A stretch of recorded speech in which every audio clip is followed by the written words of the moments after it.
So, mao to another day, another mini vlog. Sorry for today's video kay for the ligo ang person kalagi maadto ta og barangay health center kalagi schedule sa gamay nga person karon sa pag-immunize. Kumbaga ikaduha niya nga schedule karon sa immunization. And then sa mao to mo din ginagamit nako every time mulakaw kaning breast bad kalagi nagpa-kuan man ta nagpa-breastfeed. Unya di ba sa garaan basta magpa-breastfeed kay is kuan good kanang imong mga gatas imong want to is magtulo-tulo ba so mao to kinahanglan gyud siya og padding kay parang masawd bitaw ang gatas dili magbasa ang imong BRA. And then sa mao to ipagawas sa range or single lingaw sa mga first na wala ako nagkalingaw kung andam sa kong kagalingon kaya di sir andamon ang gamay nga person andam na ko kumbaga ba human na bitaw ko pangandam sa kong kagalingon kumbaga inig human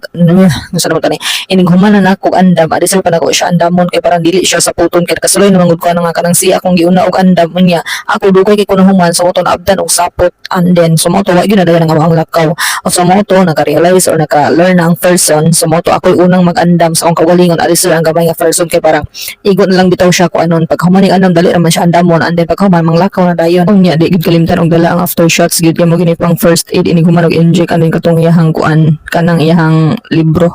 notebook kumbaga record sa iyang pagkuan ba immunize so mao to bagay ning balhin di migi pang pa-immunize diri sa Tanggob kaligaton niagi dito amin sa among barangay dito sa Miguel Jimenez and then karon naman diri sa Tanggob ang mining uli diri na namin nagpadayon and then so mao to paabot mo dito sa barangay kay daghan po nagpaabot ani pagkatotoo ato may kani kay kami na pagitawag so mao to wala ka video ang person pag inject sa gamay nga person kay lagi ako may naghawid and then ang cellphone kay namas pang bulsa gibutang nakalimot man kog hatag ni Charsing adto so mao to wala ka video so mao to pag human og pa-inject ato mao to imong tuwi dito so mao to nang uli na din ang mga person so mao to pag-abot sa balay kay wala pa man pud na kuan ang gamay nga person ba wala pa naghilakaw kay nalingaw pa pud siya so mao to gigalingon sila kog balik to mga teddy bears ay butanganan kay nauga naman pud and naglabhan ito ni unding nga itong naging adlaw so mao to thank you so much unding nya pagkatao to kanang hilak naman so mao to gipabantoy sa nako and then fast forward pagkagabi na kay nagtalab ni gid ang iyang katong injectionan gid nagdilaka ni gid siya gloro kay murag sakitan ni gid siya hindi naghubaga na putong iyang injection ba so mao to gipainom na ko kuan kay taas man yung hilan na 38 ning 37.8.9 man so mao to gipainom na ko og atong timpra and then imbes na gipainom na ko og timpra kay para palagi pa kuan sa iyang hilan na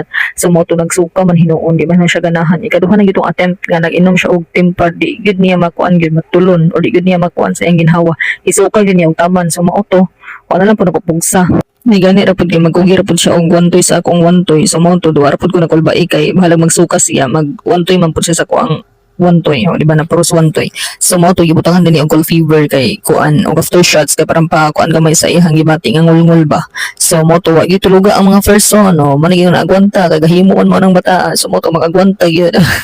ito may ganit pud kina timing pud nga Biyernes ang schedule so mao to pag ugma way duty si Jorsing so mo na giingon nga pagkatulog na nilang duha ako wa ko natug kay murag pagkon hiluna gid kumbaga wali ko katug og full